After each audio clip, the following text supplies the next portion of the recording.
that was a hard hit because when I went to the board, I'm dealing with the loss of my mother. 28 days before the parole board, I'm going to commissary.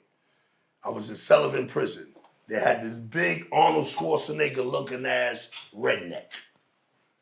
They used to mess with and Sullivan is like a cripple jail. No, right, but that's like, jail is it's a small population, less than 500 but they got prisoners in there. Yeah, most of the prisoners in there is elderly. It's like a senior citizen for prisoners. Wow. You got guys in there. Serial killers is in there. Yeah, they wheelchair. They had the Amityville Horror dude was in there. David Berkowitz. David Berkowitz. David Berkowitz was in there. The Amityville Horror dude was a fucking nut. He was really crazy. He was in my house. We watching remember the new version of Amityville Horror? I need to tell the story. I'm sorry, Matt. Yeah, tell it. Because this is everybody know who the fucking Amityville Horror dude was, right? Well, I was in the house with this guy, and we watching the new version, the newest version of Amityville Horror. And they show it, it's a series. Mm-hmm. So he's in the house with me. He's watching it every Sunday night with the rest of the house. And he's like, that's a lie. I shot Timmy in the head with 2 shots. They only got 1. And I'm like, damn, bro. This is the Amityville Horror motherfucker. He's arguing with the TV. So he's sitting there watching this. Because they didn't accurately describe how he murdered his fucking family. Okay? Damn. Whoa, that's some crazy shit, bro.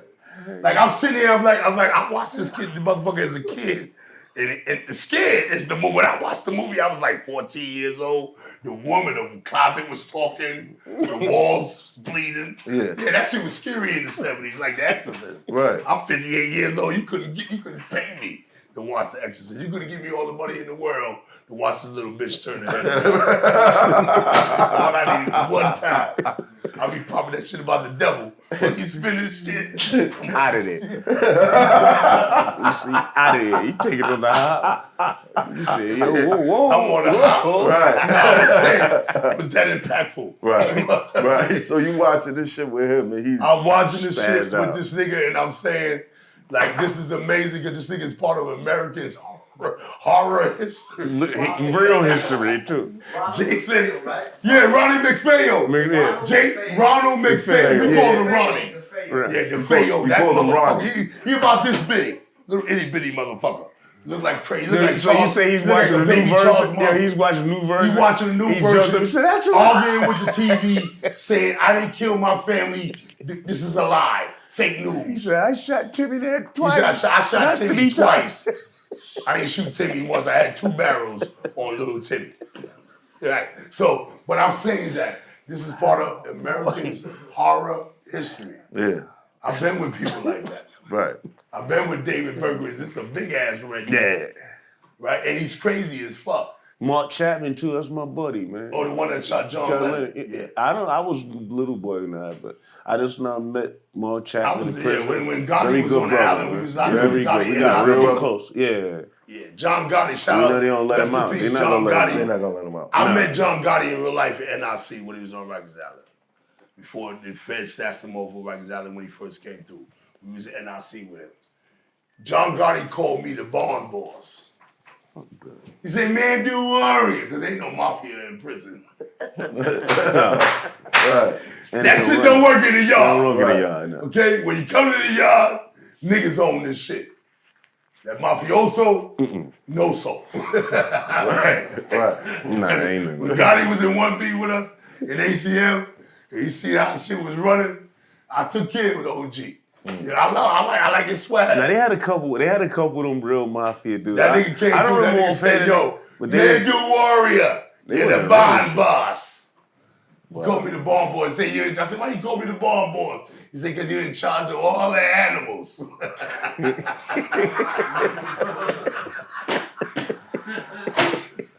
Yo, Flatline John Gotti. That was my man to them. I held him down. You know what I'm saying? I need some money from the mob. Were you there when he got attacked? No, it was the feds. That was the feds. That's the federal. This is when he was on Rikers Island before the feds came and snatched him up and took him to federal custody. Before he got the MCC and all that shit there. Remember, they locked him up for a state case. Right. Before he got the federal, He beat it. He beat the state case in the They feds. took him to the feds twice, though. They took him twice. He was Third on the time they island with burnt us, him. with regular motherfuckers. Yeah, the third time they got him. He played himself, though. And he came up the court stairs. Somebody, he's a Teflon Don after he beat him. Yeah, he did too much. And that was it. The president watched him court. Flex too much. Yeah, it was too much. Nah, but like I said, big ass cigar, pull his hey, you can't be that's crazy. Yo, but it's crazy that, like I said, went on about your business. We in prison, we meeting famous people in prison. Like ODB, I was in Clinton when ODB was there. But Old Dirty, he was in on what's the house in Clinton? APPU. Pac was I was in Lower F. Pac was there, but no, I was on the island with Pac at NIC. When he was shot up, when they brought him through, when we was all me and Hitman and them was in the Bing with him. We was in 3 Block. Remember NIC, NIC come to 3 Block with ACM 3 Block. I know you're talking about. Yeah, they right there. It's the only thing between us and Pac and Flavor Flav too. It was a cage. It was a fence. Wow. But we in the Bing on Rikers Island. They NIC. And that's like a separate tank. Yeah, separate tank. Cause they celebrities, so they can't put them in general population. Okay. So they go in cage tank. Have you ever seen any celebrities in general pop?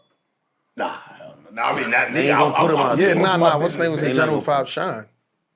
No. I was in the box. Yeah, he was with me in Woodburn. No, Woodburn. On Woodburn when they dropped it out to a medium. Yeah. I was. Remember me? You were speaking. I was in downstate when Shine first came through after the Diddy situation.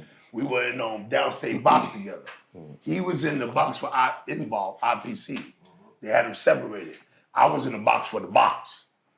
But they had each company had a different classification. So when the police would go out for their break, we would be able to yell to other companies without the police interrupting us or turning the fan on, the exhaust fan, so we can't yell to communicate to each other on other companies. Right. So the police would leave for like a half an hour for shift change, and that's when we take that time to be able to spread messages to other galleries. Right. Well, Sean was on the gallery, and at that time, he had the song That's Gangsta. Right. And I wrote him a kite with the porter. And I wrote him a kite and introduced myself. And I wrote the codes. And That's Gangsta, he made that was one of his popular songs. And that was a code too. It was a code. That's it, it's a code.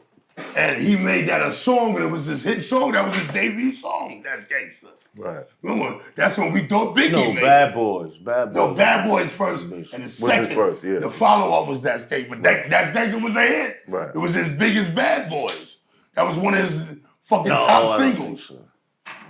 I don't think That's Gangsta. What are you telling me? That's Gangsta? Bad Boy, that song you dropped, Bad Boy, I think it's so you telling me you never heard That's Gangsta? Of course, I heard that. Was it a popular song? Yeah, it's popular. So if it wasn't top of the charts, who the fuck am I? I ain't the top of the chart, nigga. But I know this shit was on the radio a lot. It had a whole heap of spins. So when you wrote to him, what'd you say? I wrote him a kite and I told him it wasn't no threat because I'm a man of peace. But I want to know, yo, bro, you made a whole song off a code that I wrote for my people. You're not one of us, and you ate off of that. You and Diddy ate off of that. Now, I might be feeling you because you're from Rutland Road, even though I'm from Brownsville, and I used to have to fight you niggas from the 90s all the time because I was robbing you on Belmont and Pickens for your stuff. Right. Because you ain't never left Belmont and Pickens with a piece of jewelry or a piece of sneaker or a leather coat. If you was from the 90s. Back in the days. Yeah, shout out to my homies from the 90s. We done friend up. Shout out to the 90s. Shout out to the 90s. All them Rutland Plaza. Oh my God, them dudes there, boy. They trying to hop there. Right. But I catch them on the Brownsville side, I'm hopping back. Right. You hop me on Rutland, but I hop you on Pickens. What was Sean's response? Sean's response, okay, I wrote him a kite and I say, yo, bro, you made a #1 hit off of that, right? And I'm doing life in prison. I'm not asking for myself. I'm asking you to make a donation, not to me. Make a donation to a cause that I got. I had the Children's Aid Society that was my last employment before I ended up catching all that time. I work for the Children's Aid Society. So the work that I'm doing right now as a 58-year-old man, I was doing that when I was 15, 16, 17 years old. In the street when I had summer jobs, when I wasn't locked the fuck up, with the Children's Aid Society with Ernest Richardson when I lived in a welfare hotel. That was my first summer job. So I worked with them a few years whenever I wasn't on Rikers Island. Did Sean make the direction? And well, when I wrote him the kite, I told him, you know, who I was and how I felt about him eating off the song. And he told me he had no idea. I can't blame him for what he didn't know. He just heard the lingo in his neighborhood. And he just thought he didn't know that it was a blood code. And even if he did, it was popular lingo in the street. So that's what with the lingo, once it hit the street, everybody in the street saying that's gangster. Yeah, that's gangster. So it's part of the American lexicon.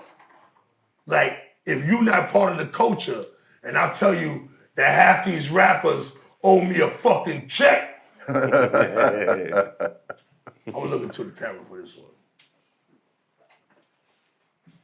You motherfuckers owe me a check, man. Hey, I'm talking about I can go down the lineup. How many of y'all got my 200 deeps in your mouth? No diddy. You owe me a fucking check. I should have copyrighted them shits when I wrote them when I was in the fucking pound. That's a business. Because you wouldn't have any lyrics that influence the streets.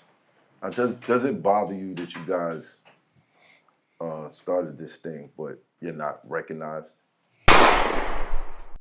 This Hoffa, trapper turn smack rapper. Only smack rapper that you know is smack rapper.